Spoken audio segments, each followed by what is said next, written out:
के तो बोलो बुरा किसी का मत करना, फूल नहीं बन सकते तो कांटे बनकर मत रहे। एक कौन सी सब्जी होती है जो पितृपक्ष में ब्राह्मण को भोजन कराते समय नहीं बनाई जाती? एक तो कुमड़ा, दूसरा पत्ता गोभी, जो बंद गोभी होती है ना, वो बंद गोभी जो होती है ना पत्ता पत्ता वाली, उसकी भी सब्जी पितरों के ब्राह्मण अगर भोजन करता है तो उसमें नहीं बनाई जाती। एक कुमड़ा, ये जो पेठा बनता है ना कुमड़ा का, ये भी श्राद्ध पक्ष में नहीं खिलाया जाता। महाराज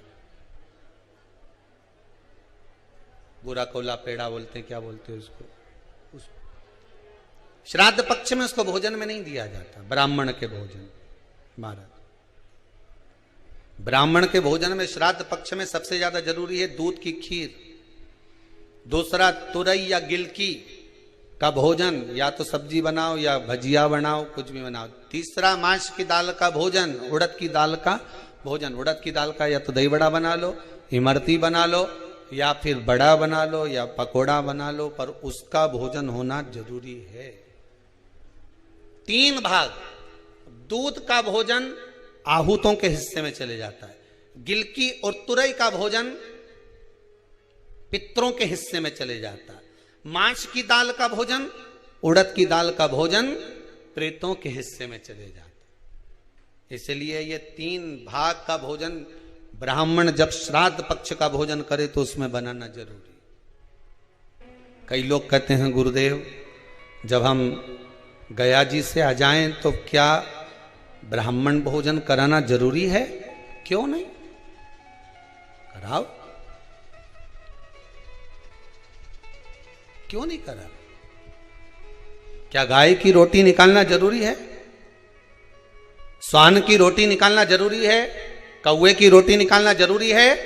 हम कहते हैं अगर श्राद्ध गया जी का हो गया तो भले कौवे की मत निकालो, पर गाय की, स्वान की, ब्राह्मण जन की भोजन प्रसादी जरूरी।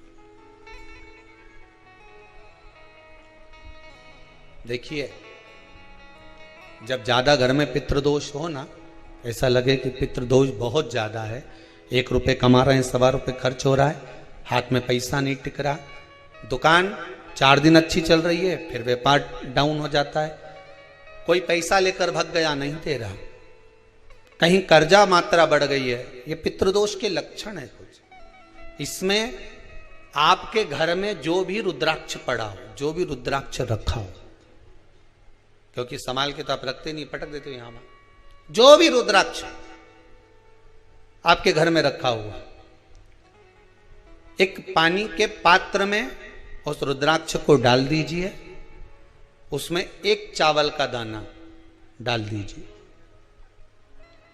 महाराज परिंदा जहां होता है, मटका, हंडा, या रसोई घर में आपका जो पानी भरने का स्थान होता है, जिसको आरो वारो क्या क्या लगा के रखते हो, उसी के कहीं पास में उस कलश को रख दीजिए, ऊपर से उसको ढक दीजिए।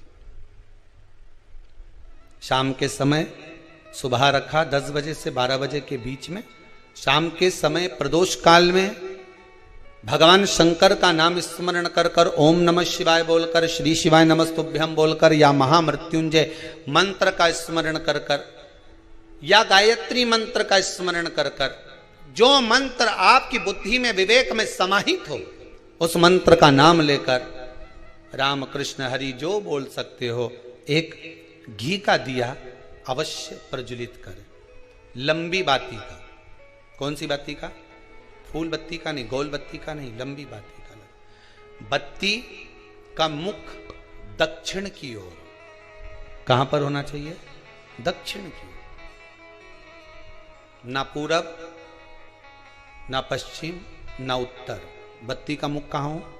दक्षिण की ओर। जैसे श्राद्ध पक्ष में ब्राह्मण को जब भोजन कराते हैं तो ब्राह्मण का मुख श्राद्ध पक्ष के भोजन कराते समय अगर पूरब, पश्चिम और उत्तर का होता है तो श्राद्ध के भोजन का फल नहीं मिलता। उसका मुख दक्षिण का होता है तो हमारे घर के जितने भी पितर उस तिथि में गए होते हैं सबको उसका भाग मिल जाता है और पितृदोष समाप्त हो जाता है। इसलिए ब्राह्मण का मुख श्राद्ध पक्ष में भोजन कराते समय दक्षिण का होना चाहिए।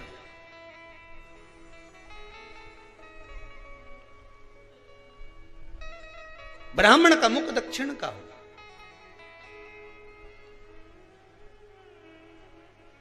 यहां तक शास्त्र कहता है महाराज अगर गौ माता को श्राद्ध पक्ष में अगर भोजन दे रहे हो तो गाय का मुख अगर दक्षिण का है, गाय का, आपका मुख भले उत्तर का हो, गाय का मुख दक्षिण का हो, आपका मुख भले पूरा पश्चिम कहीं का, गाय का मुख अगर दक्षिण में, अगर आपने दक्षिण में गाय को खड़ी कर रखा है और दक्षिण में उसका मुख और आप भोजन दे रहे हो तो शास्त्र कहता है कि किसी पिंड की जरूरत नहीं पड़ती, गाय स्वतः कल्याण कर देती है, गौ माता स्वतः कल्याण कर, दक्षिण मुखी हो। तो दिए की जो बाती का मुख कहां होना चाहिए? दक्षिण का। और दक्षिण का मुख